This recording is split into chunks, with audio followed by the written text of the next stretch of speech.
কে বলবে এই ছেলে নিজেই তার মায়ের হত্যাকারী? নৃশংসভাবে নিজের গর্ভধারিণী মাকে হত্যা করে ডিপ ফ্রিজে লুকিয়ে রেখে নির্লিপ্তভাবে এভাবেই সবার সাথে কথা বলছিলেন ১৯ বছর বয়সী মাদ্রাসা পড়ুয়া ছেলে সাদ বিন আজিজার রহমান। দাবি করেছিলেন ডাকাতেরা হত্যা করেছে তার মাকে। বাসা উপরে সব জায়গায় খুঁজে যখন পাইনি, আমার কি যেন মনে হলো আমি ফ্রিজটা উঠেছিলাম।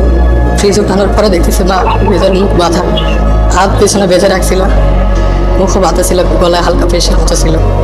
ওখান থেকে তো বের করে নিয়ে আমরা হসপিটালে গেছি। তারপর হসপিটালে যে আমাদের আসছিল যে অনেক মারা যান নাই আছে, যে করছে আল্লাহ বিচার দেবার, আমাদের আল্লাহ যেন শহীদ মর্যাদা দান করেন, মাকে জান্নাত নসিব। যারা করেছে তাদের শনাক্ত করে আইনের আওতায় আনা হোক। অথচ ঘটনার একদিন যেতেই র্যাবের জিজ্ঞাসাবাদে বেরিয়ে এলো লোমহর্ষক তথ্য।